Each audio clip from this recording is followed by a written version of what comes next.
1999 ஆரம்பிக்கப்பட்டது தான் இந்த காஸ்பல் ஸ்பார்க் மினிஸ்ட்ரிஸ். இது சபை பாகுபாடற்ற ஒரு மிஷனரி ஸ்தாபனமாகும். தற்பொழுது 37 மிஷனரிகளை கொண்டு வட இந்தியாக்களில் தேவனுடைய ராஜ்யத்தின் சுவிசேஷத்தின் பணியை செய்து கொண்டு வருகிறோம். இந்த ஊழியங்களுக்காக ஜெபம் பண்ணி கொள்ளுங்கள். அநேக சுவிசேஷம் அறியாத மக்களுக்கு தேவனுடைய ராஜ்யத்தின் சுவிசேஷம் அறிவிக்கப்பட்டு கொண்டிருக்கிறது.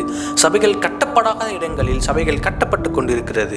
கர்த்தர் உங்களுக்கு ஏவினால் கொடுத்து தாங்குங்கள். எங்கள் ஊழியங்களுக்காக ஜெபம் பண்ணி கொள்ளுங்கள். கர்த்தர் உங்களை ஆசீர்வதிப்பாராக. கர்த்தருடைய பரிசுத்த நாமத்திற்கு மகிமை உண்டாகட்டும். இந்த உபவாச ஜெபத்திற்காக வந்திருக்கிற உங்கள் அனைவரையும் ஆண்டவராகிய இயேசு கிறிஸ்துவின் நாமத்தினாலே அன்போடு கூட நான் வாழ்த்துகிறேன், நான் வரவேற்கிறேன். ஒரு தேவனுடைய மனிதனுடைய வாழ்க்கையில ஆண்டவருடைய குறுக்கீடு இருந்ததினாலே எப்படி அவனுடைய வாழ்க்கை மாற்றப்பட்டது என்பதை குறித்து நம்ம பார்க்க போகிறோம். என்னோடு கூட லூக்கா எழுதின சுவிசேஷம் 5ஆம் அதிகாரத்தை நீங்கள் திருப்பி வைத்துக் கொள்ளலாம். அந்த 5ஆம் அதிகாரத்தில் 1-11 வசனங்கள் வரைக்கும் இந்த சம்பவத்தை நம்ம வாசிக்கிறோம். ஒவ்வொரு வசனமாக அதை நான் தியானிக்க வேண்டும் என்று நான் விரும்புகிறேன். முதல் வசனத்தை நான் வாசிக்கிறேன். பின்பு அவர் கெனசரேத்து கடலருகே நின்றபோது திரளான ஜனங்கள் தேவ வசனத்தை கேட்கும்படி அவரிடத்தில் நெருங்கினார்கள் என்று சொல்லப்பட்டிருக்கிறது. இயேசு கிறிஸ்து இந்த உலகத்திலே வாழ்ந்த நாட்களிலே அநேக அற்புத அடையாளங்களை செய்தார், அநேகரை போஷித்தார், அநேகருடைய சரீரத்தில் இருந்த வியாதிகளை அவர் நீக்கி அவர்களுக்கு சுகத்தை கொடுத்தார்.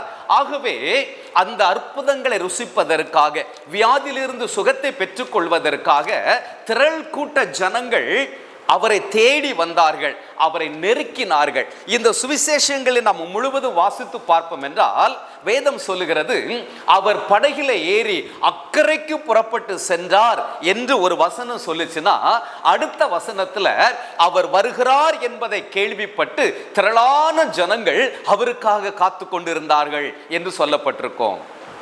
இப்படி அவர் எங்க சென்றாலும் சரி, வனாந்திரமான ஒரு இடத்திற்கு சென்றாலும் சரி, கிராமத்திற்கு சென்றாலும் சரி, பட்டணத்திற்கு சென்றாலும் சரி, அன்றைக்கு இருந்த ஜெபாலயத்திற்கு அவர் சென்றாலும் சரி, திரள் கூட்ட ஜனங்கள் எப்பொழுதும் அவரை நெருக்கிக் கொண்டே இருந்தார்கள்.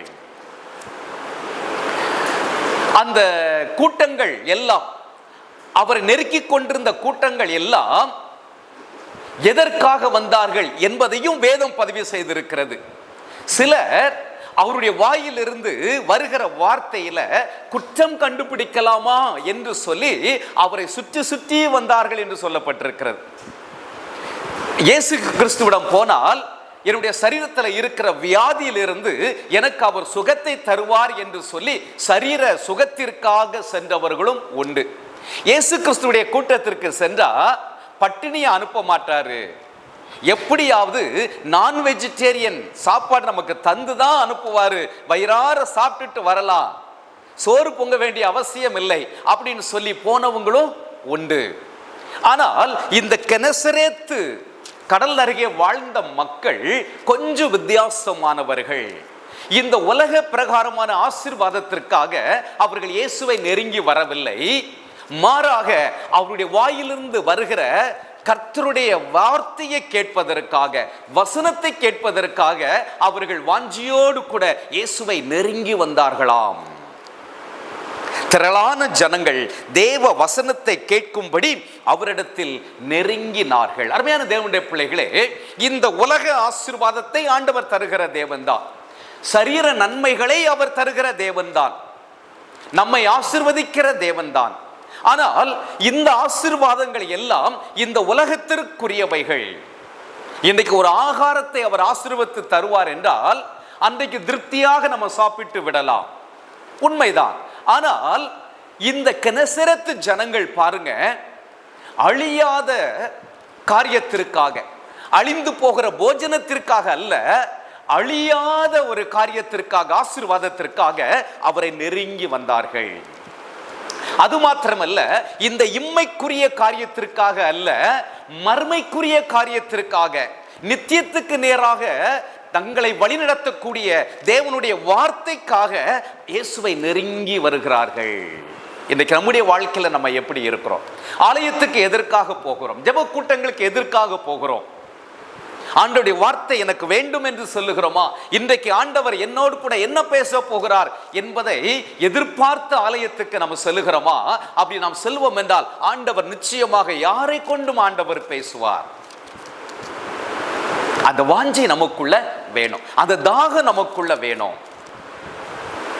ஞாயிற்றுக்கிழமை ஆலயத்துக்கு போகும் பொழுது ஒவ்வொரு வாரமும் ஜெபம் பண்ணிட்டு போங்க. ஆண்டவரே, உம்மை ஆராதிக்க போகிறோம், என்னோடு கூட பேசுங்க, யாவுக்கிற வாழ்க்கை வளர்வதற்கு ஏற்ற விதத்தில் பேசுங்க, என்னுடைய ஆத்துமாவில் ஒரு பலனை பெற்றுக்கொள்ள வேண்டும், உங்களுடைய வார்த்தையை கொண்டு என்னோடு கூட பேசுங்க ஆண்டவரே அப்படின்னு சொல்லி நீங்க ஜெபத்தோடு கூட நீங்க வீட்டில இருந்து புறப்பட்டு சென்றால் நிச்சயமாக ஆண்டவர் பேசுவார். ஹல்லேலூயா! நம்முடைய தேவன் பேசுகிற தேவன்.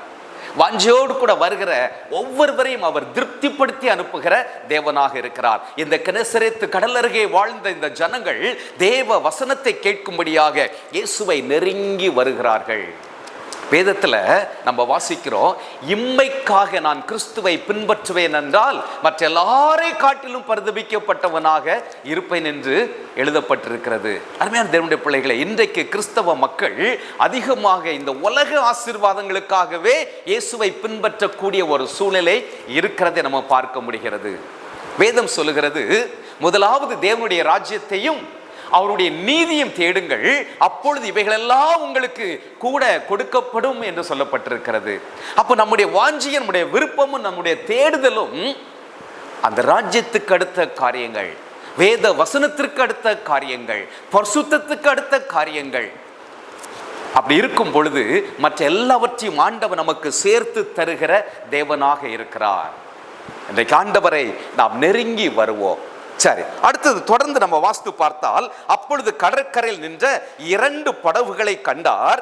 மீன் பிடிக்கிறவர்கள் அவைகளை விட்டு இறங்கி வலைகளை அலசி கொண்டிருக்கிறார்கள். அப்பொழுது அந்த படகுகளில் ஒன்றில் ஏறினார், அது சீமோனுடையதாய் இருந்தது. வாழ்க்கை என்பது ஒரு படகை போன்றது. சமுத்திரம் இந்த உலகம், இந்த உலகத்துல நம்மை ஆண்டவர் வைத்திருக்கிறார். எப்படி ஒரு படகு பரந்த சமுத்திரத்துல அது செல்லுகிறதோ அதே போல இந்த உலகம் என்கிற சமுத்திரத்துல ஆண்டவர் படகை போல உங்களையும் என்னையும் வைத்திருக்கிறார். ஆண்டவருடைய கண்கள் நம்மேல் படும் என்றால் உண்மையாகவே நாம் ஆசீர்வதிக்கப்பட்டவர்கள். ஹல்லேலூயா! ஆண்டவருடைய கடைக்கண் என்னை நோக்கி பார்க்கும் என்றால், ஆண்டவருடைய கண் என்னை நோக்கி பார்க்கும் என்றால் உண்மையாகவே நான் பாக்கியவான். இங்க பாருங்க, கடற்கரையில 2 படகுகளை கண்டார், அதுல ஒன்றில் ஏறுகிறார், அது சீமோனுடையதாய் இருந்து. ஆண்டவர் என்னை பயன்படுத்த வேண்டும் என்று விரும்பினால் உண்மையாகவே என்னை போல ஆசீர்வதிக்கப்பட்டவன் இந்த உலகத்துல யாருமே இல்லை. ஆண்டவர் உங்களை தெரிந்து கொள்வார் என்றால் உங்களை போல ஆசீர்வதிக்கப்பட்டவர் வேற யாரும் இருக்க முடியாது. ஹல்லேலூயா! அந்த படகிலே இயேசு உட்கார்ந்து ஜனங்களுக்கு அவர் போதகம் பண்ணினார் என்று சொல்லி 3ஆம் வசனம் முடிகிறது. சீமோன் பேதுருடைய படகு அவனுடைய வாழ்வாதாரத்திற்காக அவன் ஏற்படுத்தி வைத்திருக்கிற ஒரு படகு, ஒரு உயிரற்ற பொருள் அது. ஆனால் அந்த பொருளை, அந்த படகை இயேசு கிறிஸ்து பயன்படுத்துவதற்காக அவன் தாரை வார்க்கிறதை பார்க்கிறோம். அருமையான தேவனுடைய பிள்ளைகளே, நான் அதை தியானிக்கும் பொழுது எனக்கு ஆண்டவர் தந்திருக்கிற எந்தெந்த பொருட்களை எல்லாம் ஆண்டவர் பயன்படுத்துவதற்கு நான் கொடுக்கிறேன். சில நேரங்களில் இந்த சின்ன பிள்ளைகளுக்கு ஒரு சாக்லேட் வாங்கி கொடுத்துட்டு திருப்பி நம்ம எனக்கு தருவியான்னு கேட்டால் அந்த பிள்ளை தருமா? தராது. நிறைய பிள்ளைகள் இல்லை, வாங்கி கொடுத்ததே நம்ம தான் கொடுத்துருப்போம், ஆனால் தராது. இதே போலதான் இன்றைக்கு அநேக விசுவாசிகள் இருக்கிறதை பார்க்கிறோம். நம்முடைய ஆசீர்வாதங்கள் எல்லாமே ஆண்டவர் தந்தவைகள், ஆனால் ஆண்டவருக்கென்று திருப்பி நம்ம கொடுப்பதற்கு விரும்பவில்லை. தங்களுடைய ஆஸ்திகளினாலே ஆண்டவருக்கு ஊழியம் செய்த பெண்கள் அந்த காலத்தில் இருந்தார்கள். லூக்கான் சுவிசேஷம் 8ஆம் அதிகாரத்தில் 2-3 வசனங்களிலே அதை நம்ம வாசிக்கிறோம். தங்களுடைய ஆஸ்திகளினாலே ஆண்டவருக்கு ஊழியம் செய்தார்கள். தங்களுடைய வீடுகளை ஆண்டவருடைய ஊழியத்திற்கு திறந்து கொடுத்தார்கள். இன்றைக்கு ஒரிசா மாநிலத்தில் நமக்கு 27 சபைகள் இருக்கிறது. ஆனால் 14 சபைகள் தான் கட்டப்பட்டிருக்கிறது. மற்ற எல்லா சபைகளும் எங்க நடக்கிறது என்றால் வீடுகளிலே நடக்கிறது. விசுவாசிகள் தங்களுடைய வீடுகளை ஞாயிற்றுக்கிழமை ஆராதனைக்காக திறந்து கொடுக்கிறார்கள், சந்தோஷமா திறந்து கொடுக்கிறார்கள்.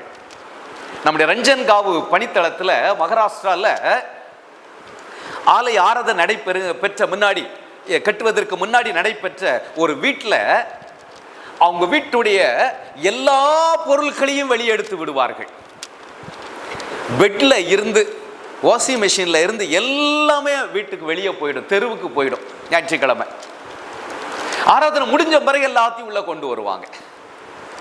அது எவ்வளவு ஒரு சிரமம் இல்லை? ஆமா, அவங்க வீடு ஒரு ஹால் மாதிரி தான் இருக்கும். இடையில கிச்சன் மட்டும் அடைச்சிருப்பாங்க, எல்லாவற்றுமே எடுத்துருவாங்க. அப்போ பாருங்க, அந்த வாஞ்சை இருக்கிறதுனால தான் ஆண்டவர் கொடுத்த வீட்டை ஆண்டவருக்குடைய பணிக்காக நான் கொடுக்கிறேன் என்று சொல்லி கொடுக்கிறார். உண்மையாகவே ஆண்டவர் நமக்கு தந்திருக்கிற ஒவ்வொன்றையும், அது நேரமாக இருக்கலாம், ஆண்டவருக்காக செலவு பண்ணுங்க. அது ஒருவேளை ஆஸ்தியாக இருக்கலாம், ஆண்டவருடைய ஊழியத்திற்காக நம்ம அதை பயன்படுத்தலாம்.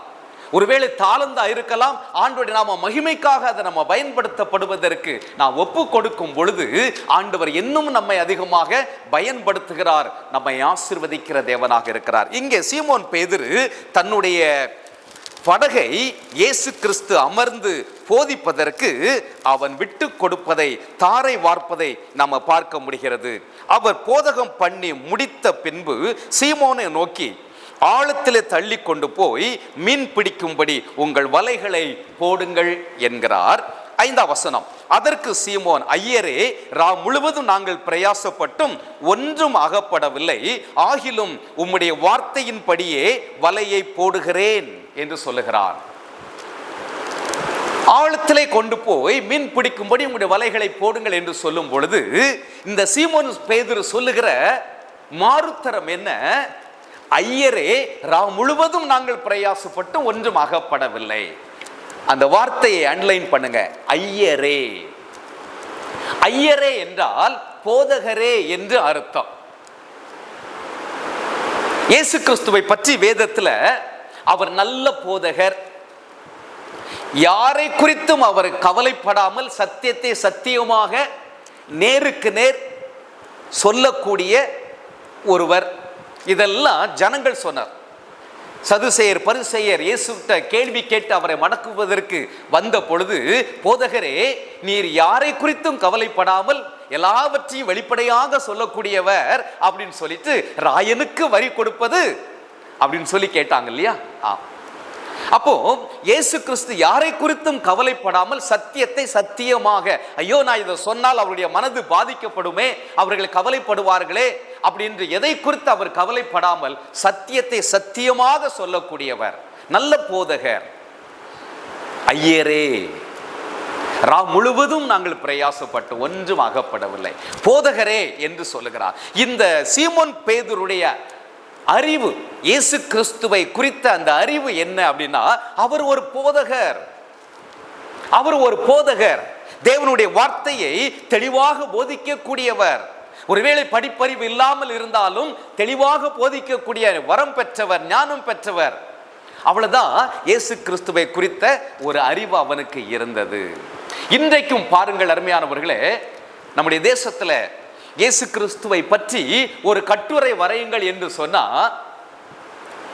எல்லாரும் எழுதுவார்கள், அவர் அற்புதத்தை செய்த ஒரு தெய்வம் சொல்லுவார்கள், அதிசயங்களை செய்வார், அற்புதங்களை செய்வார், எல்லாம் சொல்லுவாங்க இல்ல?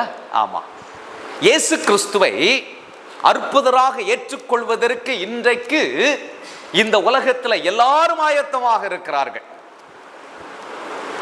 வியாதியிலிருந்து அவர் சுகத்தை தருகிறவர் என்பதை ஏற்றுக்கொள்வதற்கு இந்த உலகத்தில் எல்லாரும் இருக்கிறாங்க.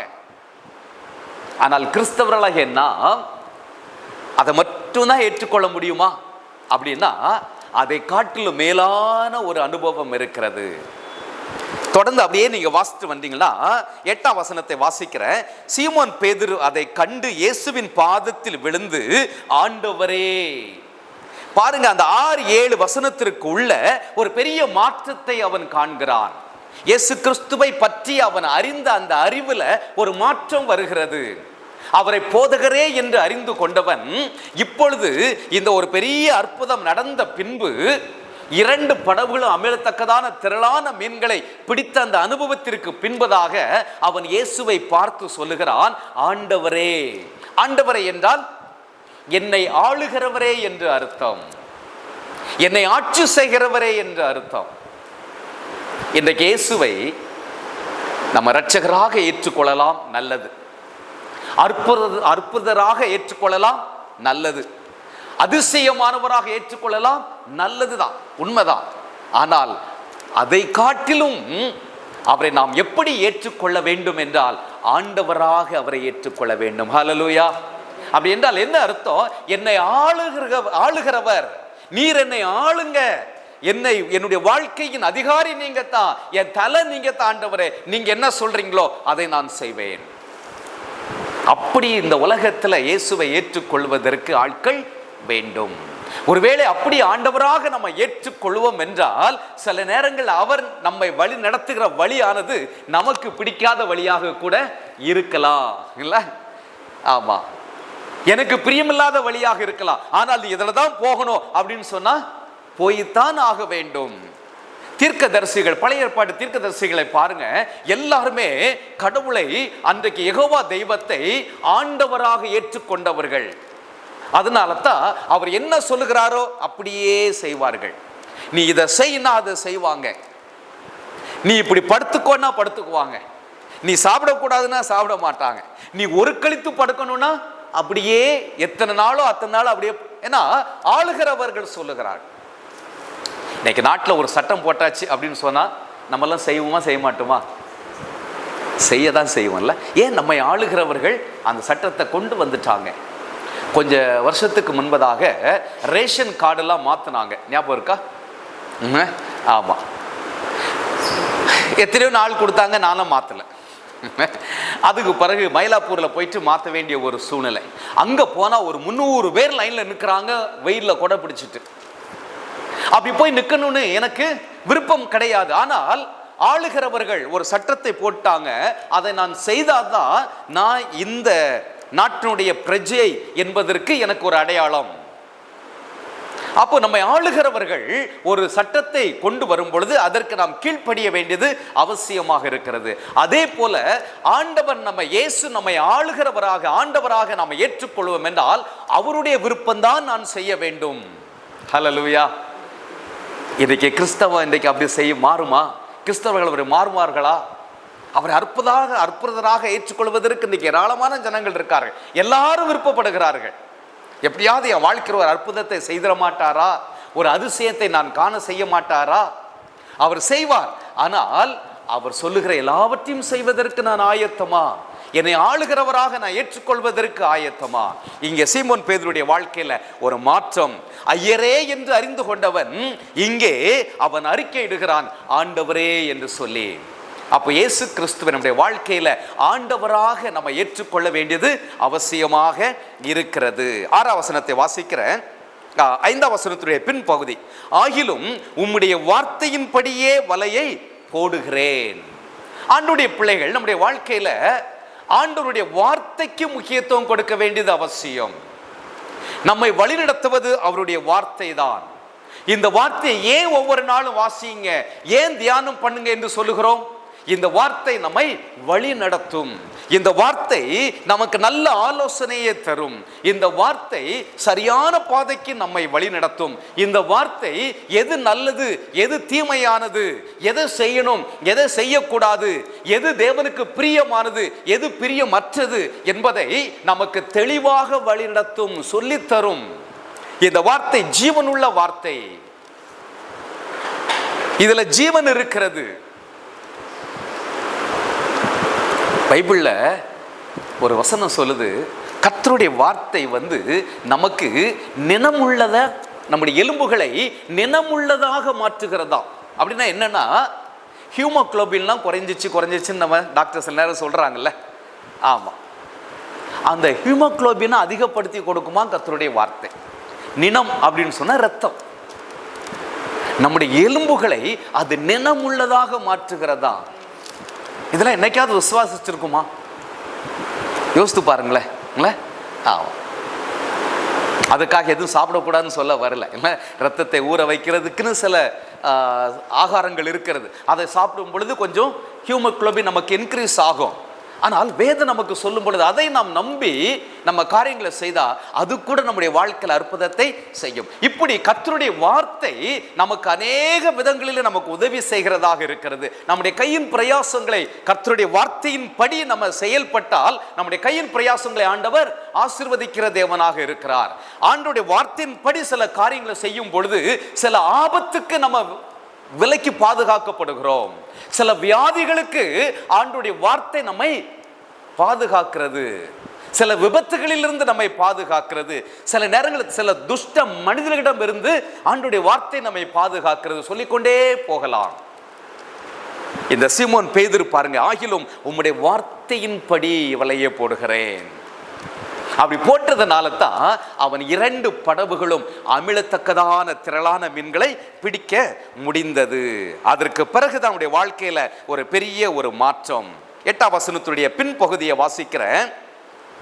சீமோன் பேதுரு அதை கண்டு இயேசுவின் பாதத்தில் விழுந்து, ஆண்டவரே, நான் பாவியான மனுஷன், நீர் என்னை விட்டு போக வேண்டும் என்றான். அடுத்தபடியாக நீங்க பார்த்தீங்கன்னா இயேசு கிறிஸ்துவை நாம் நெருங்கி வர வர வர அவருடைய வார்த்தைக்கு கீழ்ப்படிய நம்முடைய வாழ்க்கையிலே ஒரு மாற்றத்தை ஆண்டவர் கொண்டு வருகிறார். நம்முடைய சுபாவத்தில் ஒரு மாற்றம் வருகிறது, நம்முடைய பார்வையில் ஒரு மாற்றம் வருகிறது, நம்முடைய ஒவ்வொரு செயல்களிலுமே ஒரு மாற்றத்தை இந்த உலகம் காண்கிறது. அதுதான் பைபிள்ல சொல்லப்பட்டிருக்கிறது. இப்படி இருக்க ஒருவன் கிறிஸ்துவுக்குள் இருந்தால் புது சிருஷ்டியா இருக்கிறான், பழையவைகள் ஒளிந்து போயின, எல்லாம் புதிதாயின. ஒரு புதிய சிருஷ்டியாக மாற்றப்படுகிறான். இயேசு கிறிஸ்துவை நெருங்கி வர வர வர இன்னொரு காரியத்தை ஆண்டவர் நமக்கு வெளிப்படுத்துவார். என்ன அப்படின்னு சொன்னா, நான் எவ்வளவு பெரிய பாவி, எவ்வளவு துரோகம் அவருக்கு செய்திருக்கிறேன் என்பதை ஆண்டவர் நமக்கு வெளிப்படுத்துவார். இங்க சீமோன் பேதுரு பாருங்க, நான் பாவியான மனுஷன். இதுவரைக்கும் அவனுக்கு அந்த உணர்வு வரல, இல்ல? ஆமா, லூக்காவின் சுவிசேஷம் 19ஆம் அதிகாரத்தில் நம்ம சகேவை குறித்து நம்ம வாசிக்கிறோம். இயேசு எப்படிப்பட்டவரோ என்று சொல்லி பார்ப்பதற்காக ஜஸ்ட் அவரை பார்த்துட்டு போனோம். எல்லாரும் சொல்றாங்களே, அவரை பற்றி பிரபலமாக பேசப்படுகிறதே, நானும் அவரை பார்க்கணும். நான் அவரை பார்த்துட்டா என் பின் சந்ததிகள், என் பிள்ளைகள், என் பேர பிள்ளைகள்கிட்டலாம் இயேசு வாழ்ந்த காலத்தில் நானும் வாழ்ந்தேன், நான் அவரை தொட்டிருக்கிறேன், அவரை பார்த்துருக்கிறேன், அவர்கிட்ட பேசியிருக்கிறேன் அப்படின்லாம் சொல்லலாங்கிற ஒரு எண்ணத்தில் கூட அவன் போயிருக்கலாம். எப்படிப்பட்டவரோ என்று சொல்லி பார்க்கறதுக்காகத்தான் போனான். ஆனால் அவரை நெருங்கி வரும் பொழுது, இன்றைக்கு உன் வீட்டில் தங்கணும்னு சொல்கிறார், அவரை கூட்டி கொண்டு போகிறான். அப்படி நெருங்கி வர வர வர அவனுடைய வாழ்க்கையில ஒரு உணர்வு வருகிறது, பாவ உணர்வு வருகிறது. அவனும் சொல்லுகிறான் பாருங்க, எப்படிப்பட்டவரோன்னு பார்க்க போனவன் அவரை பார்த்து சொல்லுகிறான், ஆண்டவரே. ஆமா, அப்ப அவரை நெருங்கி வரும் பொழுது தன்னுடைய இயலாமையை அவர் வெளிப்படுத்துகிறார். இன்றைக்கு இயேசுவை எப்படி நம்ம நெருங்கி ஜீவிக்க முடியும்? இயேசுவோடு நெருங்கி வாங்கன்னா அவர் ஒரு தூரத்தில் இருக்கிறாரு, நான் டெய்லி நடந்த ஒரு பக்கத்தில் போறேன்னு அர்த்தமா? இல்ல. வேதத்தை எந்த அளவுக்கு நம்ம தியானிக்கிறோமோ, வேத வார்த்தைக்கு எந்த அளவு நாம் கீழ்ப்படுகிறோமோ, அந்த அளவு அவரை நாம் நெருங்கி வந்து கொண்டே இருக்கிறோம். இன்னும் கிட்ட சேர்த்து கொள்ளுமே. நம்ம ஆண்டவர் பக்கம் வரணும் அப்படின்னு சொன்னா இன்றைக்கு அவருடைய வார்த்தை தான் நமக்கு முக்கியம். அவருடைய வார்த்தைக்கு நாம் கீழ்ப்படிய அவருடைய வார்த்தைக்கு முக்கியத்துவம் கொடுக்க நம்முடைய வாழ்க்கை மாறுகிறது. நாம் இன்னும் அவரை நெருங்கி வருகிறோம். அப்பொழுது நம்முடைய இயலாமையை ஆண்டவர் வெளிப்படுத்துகிறார். அதனால தான் சகையை சொல்லுகிறார், என்னுடைய ஆஸ்தியில பாதி ஏழைகளுக்கு கொடுத்து விடுகிறேன், மீதியில பாதி போச்சுன்னா மீதி 50% யார்ட்டெல்லாம் அநியாயமா வாங்கியிருக்கிறோ அதெல்லாம் 4 மடங்காக திருப்பி கொடுத்து விடுகிறேன் என்று சொல்லுகிறார். அப்படி கொடுத்துட்டா இவன்ட்ட என்ன இருக்கும்? ஒண்ணுமே இருக்காது. அதுதான் உண்மையான மனம் திரும்புதல். ஹல்லேலூயா! உண்மையான மனம் திரும்புதல். ஆண்டவரை நெருங்கி வர வர வர அந்த உண்மையான மனம் திரும்புதல் வரும். சரி, தொடர்ந்து அடுத்த வசனத்தை நான் வாசிக்கிறேன். அவர்கள் திரளான மீன்களை பிடித்தது நிமித்தம் அவனுக்கும் அவனோடு கூட இருந்த யாவருக்கும் பிரமிப்புண்டானபடியினால் அப்படி சொன்னான். ஒரு ஆச்சரியம் அவர்களுக்குள்ள வந்துச்சு. அவனுக்கும் சரி, அவனோடு கூட இருந்த கூட்டாளிகளுக்கும் சரி. தொடர்ந்து அடுத்த வசனத்தை நம்ம வாஸ்து பார்த்தோம்னா, அந்தபடியே யோவானும் யாக்கோபும் பிரமித்தார்கள் என்று சொல்லப்பட்டிருக்கிறது. ஒரு காரியத்தை நான் சொல்ல வேண்டும் என்று விரும்புகிறேன். நாம் இயேசுவை நெருங்கி வர வர வர நம்முடைய வாழ்க்கை மாறுகிறது என்று சொன்னேன். நம்முடைய வாழ்க்கை மாறும் பொழுது நம் வாழ்க்கையின் மூலமாக அநேகர் ஆசீர்வதிக்கப்படுவார்கள். ஹல்லேலூயா! மிஷனரியுடைய வாழ்க்கையெல்லாம் எடுத்து பாருங்க. ஒரு வில்லியம் கேரி இந்திய தேசத்தை தேடி வந்தார். ஒருவேளை அவர் இழந்தது ஏராளமான காரியம். தன்னுடைய குடும்பத்தை இழந்தார், மனைவியை இழந்தார், பிள்ளைகளை இழந்தார், சொத்து சுகங்களை இழந்தார், நிறைய காரியங்கள் அவர் இழந்தார். அவர் இழந்தாலும் அவர் மூலமாக ஆசீர்வாதத்தை பெற்றுக் கொண்டவர்கள் லட்சக்கணக்கான மக்கள். ஹல்லேலூயா! ஒரு சீகன் பால் டென்மார்க் தேசத்திலிருந்து இந்த தமிழ்நாட்டுக்கு வந்தார். அவர் வந்ததுனால இன்றைக்கு அருமையான தமிழ் வேதத்தை நாம் இன்றைக்கு சுமந்து வருகிறோம்.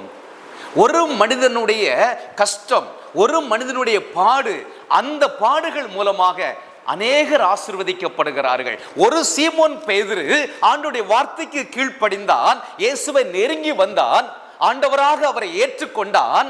அவன் நிமித்தமாக அவனுடைய கூட்டாளிகளுக்கு ஒரு ஆச்சரியம், அவர்களுக்கு ஒரு ஆசீர்வாதம், ஒரு நன்மை. இன்றைக்கு நாம் ஆண்டவரை நெருங்கி வரும் பொழுது நம்முடைய குடும்பத்திற்கு ஒரு ஆசீர்வாதமாக ஆண்டவர் மாற்றுவார். நம்ம வாழ்கிற பகுதியில் நம்மை ஒரு ஆண்டவராக, ஒரு ஆசீர்வதிக்கப்பட்ட பிள்ளைகளாக அவர் மாற்றுவார். சமுதாயத்திற்கு ஒரு ஆசீர்வாதமான பாத்திரமாக ஆண்டவர் மாற்றுவார். திருச்சபைக்கு ஆசீர்வாதமான பாத்திரமாக ஆண்டவர் நம்மை மாற்றுவார். நாம் ஆண்டவரை நெருங்கி வரும் பொழுது எல்லாருக்கும் ஒரு பிரமிப்பு உண்டானது. எப்படி இது நடந்தது? ஏனென்றால் அந்த வலையை போட்ட நேரம் மீன் பிடிப்பதற்கு ஏற்ற நேரம் அல்ல. ஆனாலும் அந்த ஆண்டவருடைய இயேசு கிறிஸ்துடைய வார்த்தைக்கு அவன் கீழ்ப்படிந்து போட்டதனால அந்த நிறைவான இரட்டத்தனையான ஆசீர்வாதங்களை அவன் பெற்றுக்கொண்டது நிமித்தம் அவர்களுக்குள்ள ஒரு பெரிய ஆச்சரியம், ஒரு பிரமிப்பு உண்டானது என்று சொல்லப்பட்டிருக்கிறது. சரி, கடைசியான 11வது வசனம். அவர்கள் படவுகளை கரையிலே கொண்டு போய் நிறுத்தி எல்லாவற்றையும் விட்டு அவருக்கு பின் சென்றார்கள்.